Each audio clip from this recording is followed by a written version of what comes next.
आप इनका की रास्ते तुम्हें पुकारते, जवानियों उठो की रास्ते तुम्हें निहारते, जवानियों उठो की रास्ते तुम्हें पुकारते, जवानियों उठो की रास्ते तुम्हें निहारते, जवानियों उठो की रास्ते तुम्हें पुकारते।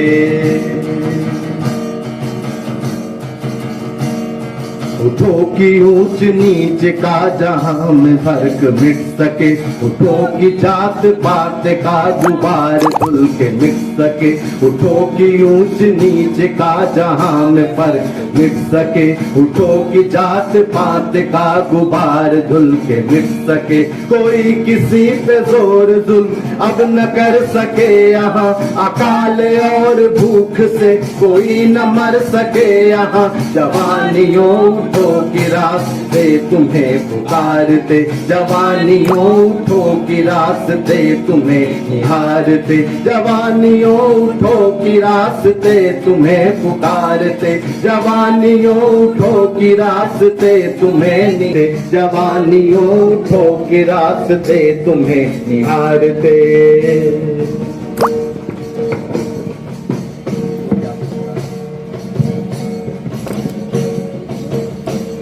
उठो की आंसुओं से खत्म हो, उठो की हिटलरी मिजाज इस जमीन से खत्म हो, उठो की हिटलरी मिजाज इस जमीन से खत्म हो, जगमगा सके उठो की मौत का निशान अब न सर उठा सके, जवानियों उठो की रास्ते तुम्हें पुकारते, जवानियों उठो की रास्ते तुम्हें निहारते।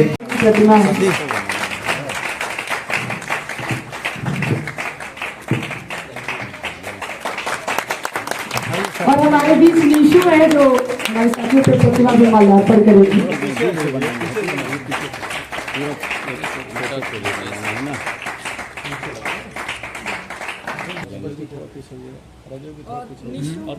थोड़ा सा फोटो जमी के बनवा लो यार, बढ़िया कोई फोटो बनवा लेंगे।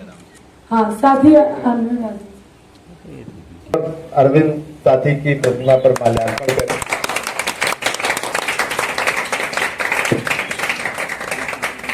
ये साथी बहुत पुराने दौर के साथी हैं हमारे और आज बहुत खुशी है कि जब ये पुस्तकालय का उद्घाटन हो जी मौजूद है। जोरदार तालियों से आप लोग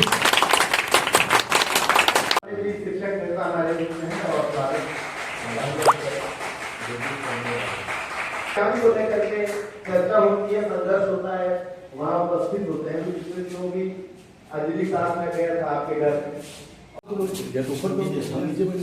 को ऊपर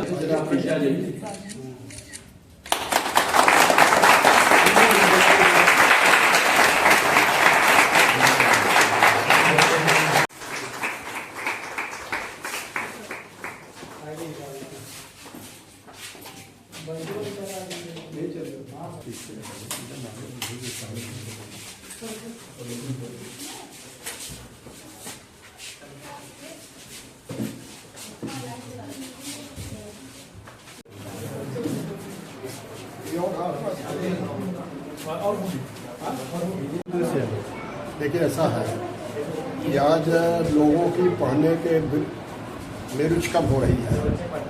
उस दिशा में छात्र समुदाय ने जो प्रयास किया है वास्तव में बहुत अच्छा है और इसमें लोगों को जानना चाहिए कि हमारी स्थिति आज क्या है, इसका उपाय क्या है।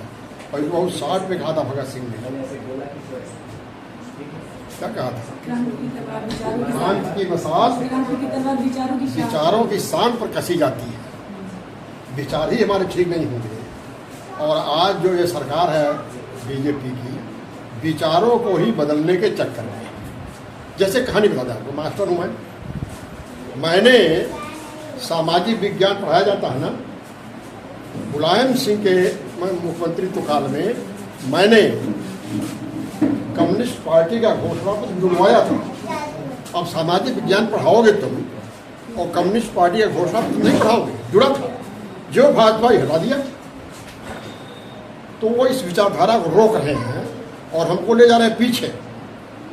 पिछड़े जा रहे हैं, जबकि आज समस्याएं दूसरी हैं और उसका समाधान केवल और केवल मार्क्सवादी पुस्तकों में है और कहीं भी नहीं है।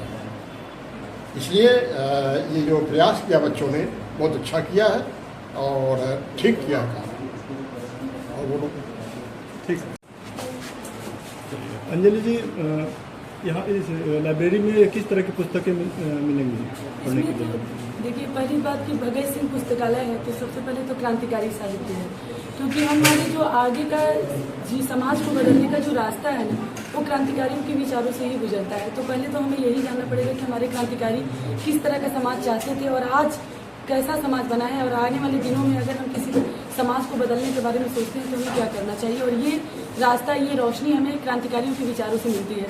तो इस लाइब्रेरी में क्रांतिकारियों के विचारों से संबंधित किताबें हैं और हमारे देश के जो साहित्यकार रहे हैं, प्रेमचंद, निराला मुक्तिबोध, शरदचंद्र, किशनचंद, रविन्द्रनाथ टैगोर, राधा मोहन गोकुल जी, फैज अहमद फैज, ऐसे तमाम लोगों के, ज्योतिबा राव फूले, उनकी किताबें, ऐसी तमाम लोग जो सामाजिक लोग रहे हैं उनकी किताबें हैं, उपन्यास हैं, कहानी, कविताएं हैं, विश्व क्लासिक्स के उपन्यास हैं, सामाजिक मुद्दों को उठाने वाली किताबें हैं, इतिहास और हिंदी साहित्य से संबंधित किताबें हैं। और आने वाले दिनों में हम इस लाइब्रेरी को और समृद्ध करेंगे। गोरखपुर में और गोरखपुर के आसपास के छात्रों, युवाओं, नौजवानों, नागरिकों, आम मेहनतकशों से हम अपील करेंगे कि लाइब्रेरी में आएँ, पढ़ें, किताबें लें, जीवन और समाज को जाने समझे, बदलने के प्रयास में लगे। और ये जीवन दृष्टि हमें किताबों से ही मिलती है, क्योंकि आप देख ही रहे हैं कि सबसे ज़्यादा विचारों को ही भ्रष्ट किया जा रहा है, हमारी आत्मा को ही खोखला बनाया जा रहा है। जो हमारे मनोरंजन जगत है, जो हमारे जानने समझने सूचना का तंत्र है, वो चीज़ें परोस रहा है, वही फूहड़ चीज़ें, गलत चीज़ें, अतार्किकता, अवैज्ञानिकता, ऐसी चीज़ें जो हमारे जीवन को कोई दिशा नहीं देने वाली है। जो गैर जरूरी मुद्दे हैं वो इतना बड़ा मुद्दा बना दिया जाता है जैसे वही है। और जो हमारे जीवन के वास्तविक मुद्दे हैं, चाहे वो शिक्षा का हो, रोजगार का हो, महंगाई का हो, गरीबी का हो, या ऐसे तमाम सांप्रदायिकता का मुद्दा हो, ये कोई मुद्दा नहीं बन रहा है। जाति, धर्म, अगड़ा पिछड़ा जैसा मुद्दा इस तरह बैठाया जाता है जो हमारी ज़िंदगी का वही असली मुद्दा। लोग आपस में लड़े कटे मरे और जो सही मुद्दा है वो हमेशा पीछे छूट जाए। तो पूरे समाज को बदलने में जो विचार, जो किताबें हमें एक रोशनी और एक मसाल का काम करेंगी, वो उस तरह की हम किताबें रखेंगे और अपील करेंगे कि लोग पढ़ें और चीज़ों को, समाज को बदलने में आगे भी आएँ। कुछ शुल्क भी है इसका?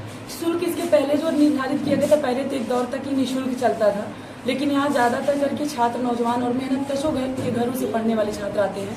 तो हम लोग महीने का वैसे 10 रुपये रखे थे, जिसमें आप एक महीने में कितनी भी किताबें ले जा सकते हैं।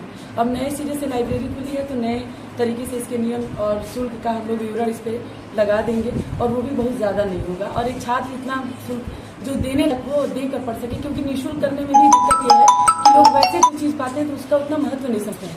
कुछ शुल्क देंगे तो उनको लगेगा कि हाँ, वैसे हमने कुछ दिया है तो हमें पढ़ना चाहिए। तो इसलिए हम ऐसा न्यूनतम शुल्क रखेंगे ताकि एक आम मेहनत का आबादी जो भी पढ़ सके, हर कोई पढ़ सके।